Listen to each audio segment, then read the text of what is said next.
Welcome, sinners. We're here to talk about The Blood of the Lion by C.D. McKenna. This is book one of her Vorelian Saga. Yep. There are currently 3 books in the series. Right. She's working on her 4th book right now, and I think she told us that she was eventually going to have 9. Yeah, I think when we talked to her, she was talking about how she has binders and reams of information written and details and all kinds of stuff. Like, she has all of this. She's gotten it out of her brain and into binders and into the written word and of some sort, and then she just has to start distilling it into books. But the plan is 9 total, which is amazing. That's just quite the undertaking. Ridiculous amount of scribing to do. And you can see in the book that she's done her homework. Like, everything is really flowing well together. Like, I'll show you in the front here, there's a map.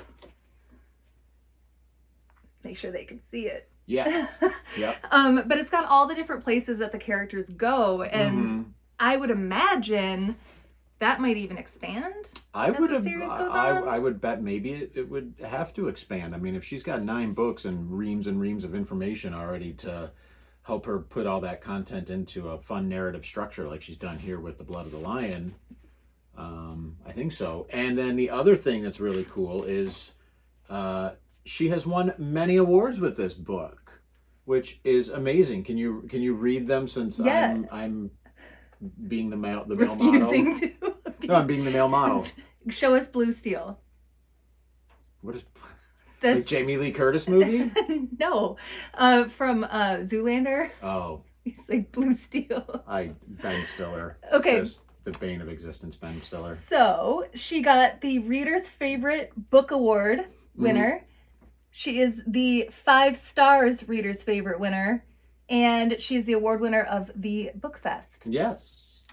And most notably, we have deemed this book certified wicked. Yes.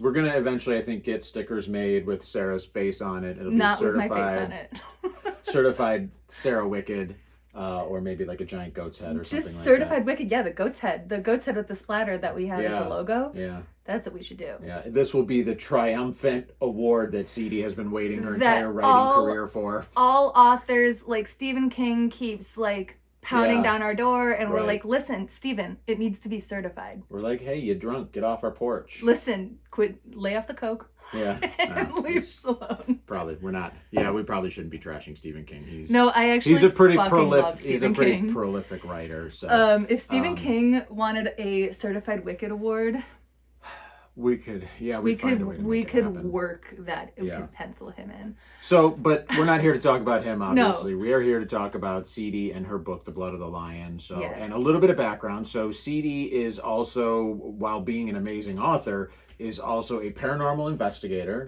Ghost hunter. And that is super wicked and super cool. And Absolutely. She has a podcast to support that, which is... Ichor and Ink. Good job. We practiced that a few times. times. I thought that word was pronounced Ichor. Yes. It is, in fact, Ichor. Yes, it is. And Ichor is the... I looked it up and now I forgot it again. It's the fluid in the blood of gods. It is the fluid in the vein of gods. Yeah. So it like replaces blood for them, and it's which is extremely metal. Extremely rare and very metal. So yeah. So anyway, if you want to check that out, you can find them on Instagram at Ichor and Ink. It's spelled ICHOR and Ink. Yes, and she does that with her friend Micah. Yeah, so that's shout correct. out Micah too. So shout out. Good stuff there. Before we get into this, I want to talk about what we're drinking. Yes. So we have made 2 variations. Can they see these? You can hold them up. I mean, they're not terribly photogenic. We've made 2 variations on Kendall's Milk, which is a drink that's featured in this book. Right. Kendall's Milk is all they call it, but it is an alcoholic beverage. It's a liquor, yep. Which means we had to try to find a way to make it wicked for us. So we did. Ooh, that is tasty. This is pretty much a cinnamon White Russian, is what I made. Yeah. But I'm gonna call this... It's a little light on the white. I think you might need some more cream the next time around, or you might be... That's what she said. You might be in trouble by the end of this. No, I'll be okay. All right. We're about to find out. And this one I've decided to call Cyrus's silver Kendall's milk. Okay. It's unique to Cyrus alone then? That's correct, because he has batch silver distills eyes. this in his hut?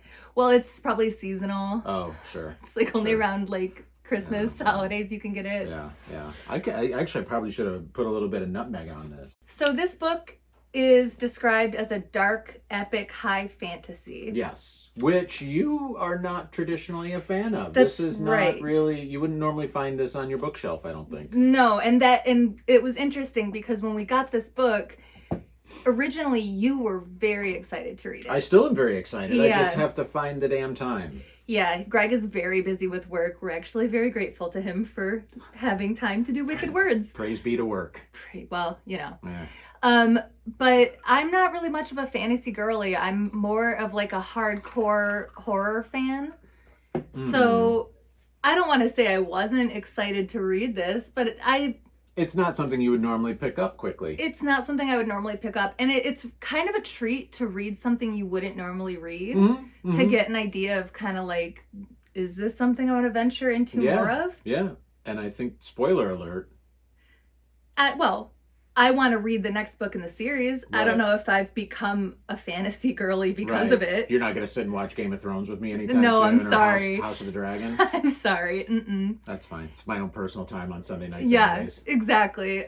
Because here's the thing. As a horror fan, I was not left wanting more horror. Yeah. It was very scary and visceral and brutal in a lot of parts.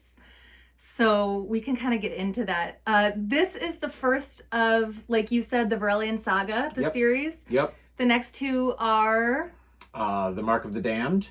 Yes. And The Dance of Destiny? Correct. Woo! Yes, and those are the ones I'm eagerly awaiting to read because honestly, I recommend if you buy this book, buy all three together. That's the mistake that I made. Yes. I had to get the next two and now I have to wait for them to be sent. So yeah, don't do that. Get all three of them at once. Get through them because you'll read the last page. And I don't want to say it leaves you dissatisfied because it doesn't.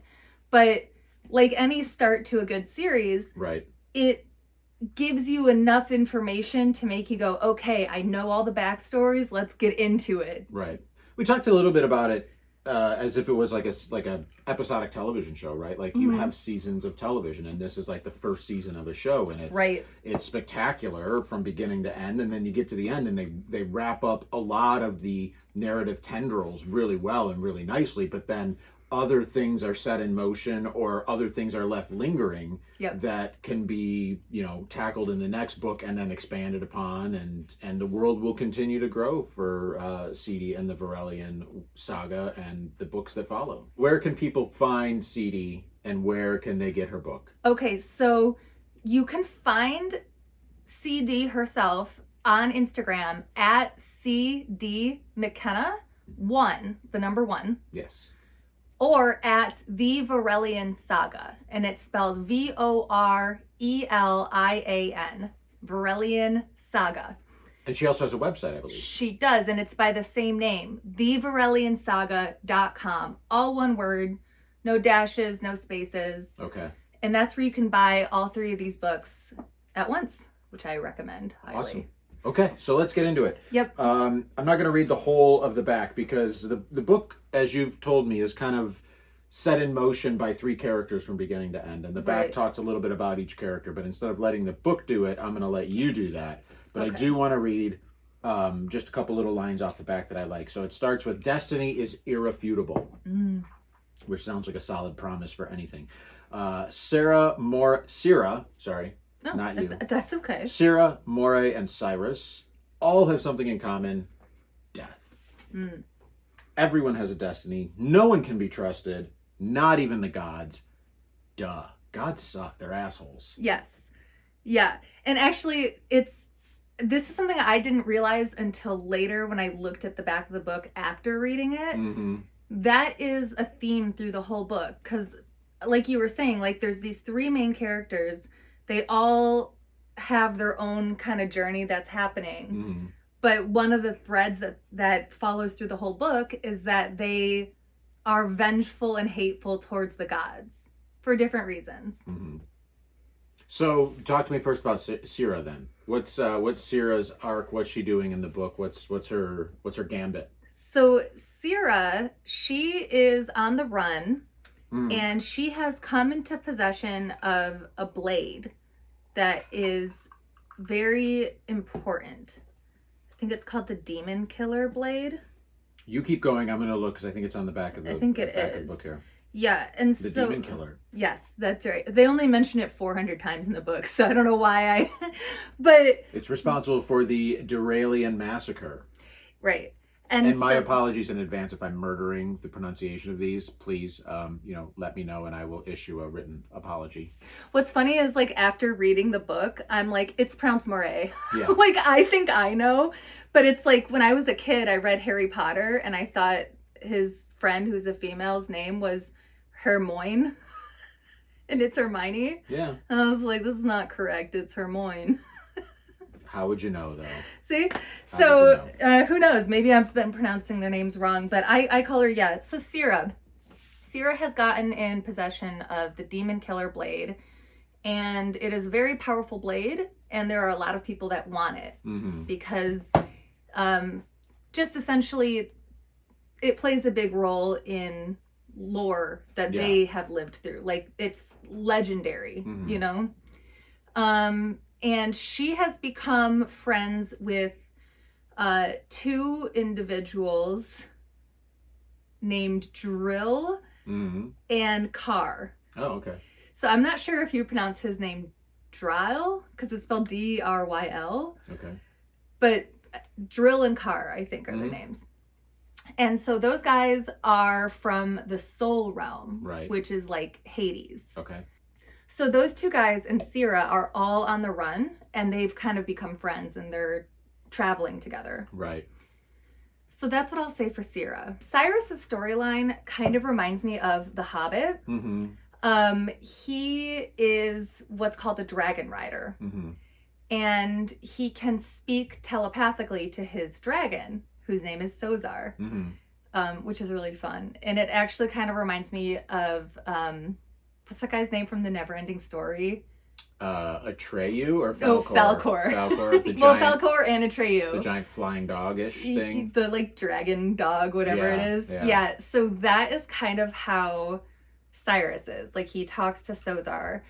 And he escapes to the Releuthian Mountains, which are said to be, like, haunted, basically. Like, they're... People think that the spirit of Sakaar is, like, in the mountains. Sakaar is their example of basically Satan. Okay. So he escapes to those mountains, and he's really scared because he's heard scary stories about these mountains his whole life. But he meets a lot of interesting, like, animals, and he makes some interesting... he has some interesting adventures.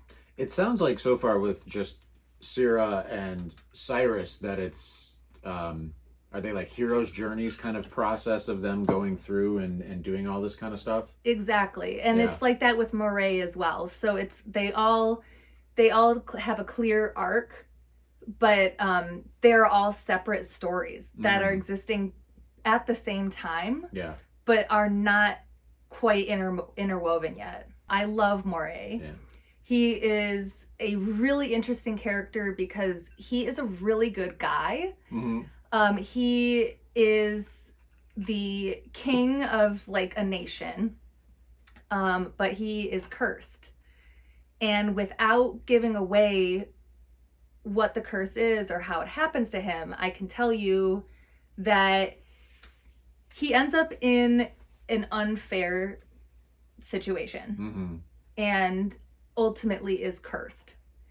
And this guy, being a very thoughtful, very kind, empathetic soul, is now starting to really change due to this curse into a person that he doesn't recognize or necessarily identify with originally. So that is very, very interesting. His story arc is surprisingly sympathetic. Moray is the character that stood out the most for me. I think because his storyline has also the most horror in it. I'll say that. So of course, that's the one I was more drawn to. You got to the end of the book, and I think we've kind of already, this is kind of spoiler territory. You've already said you're ready to read the second book, and you're anxiously awaiting the book's arrival. So yeah, I'm in withdrawals. it would be a silly question of me to ask if at the end of this you were left wanting more, or if you wanted to read more, because clearly you do. I do. Yeah, I certainly do. And I will say too, like, it's a thick book. Like, I didn't know, like, I knew I was going to make time to read this one book. Yeah. But if I didn't absolutely love it, I wouldn't be chomping at the bit to read the next two, which are equally as long. Yeah. But I am chomping at the bit to read the next two because I want to see what happens. Like, you get so close to all of these characters. Not even just Moray, Cyrus too, and Sara, like, you're close to them. Yeah. So you want to see where they go. Well, that's, anybody who can write and hinge a whole book, at least the start of a giant series, on 3 characters. Characters to me are one of the most fascinating and interesting things. And I can often read or watch things that aren't maybe fantastic, but if the characters are really great, I will buy in wholeheartedly. And it sounds like she has written a good story, but also written really awesome characters that you really have affection for and want to see their arcs continue and where they're going to end up. Well, and they're complex. That's something I really liked about this book is, like, no character really is just all good or all bad. It's like they are layered and complex. Obviously, if you are like a high fantasy person and you're into Lord of the Rings, Game of Thrones, that kind of thing, like there's a dragon, there's a king, there's betrayal. There's betrayal. There's curses. There's romance. There better be feasts. There's hella feasts. It is brutal. Yeah. Like, I will say, as a horror fan, it holds up. Yeah. So definitely read this if you're a fantasy fan, obviously. But if you're a horror person and you're not really into fantasy as much, but you're open to it, definitely give this one a shot. Definitely pick this book up if you are a horror fan or fantasy fan or somewhere in the middle. This is totally for you. Buy all 3 of the books together. Don't end up disappointed having to wait for Amazon to send you the rest of them because right. You'll be upset. You'll be in withdrawals like me. And so people can buy it at thevoreliansaga.com. You can find her on Instagram at CD McKenna. That's McKenna 1. So CD McKenna 1. And you can also find her on her podcast, Icor and Ink, at Icor and Ink. With Micah. There you go. And yeah, help yourself to a Kendall's Milk. Yeah. Our little coven cocktail. If you'd like recipes, let us know. Hit us up. We'll let you know. We just kind of made these up. But cheers and stay wicked. Stay wicked.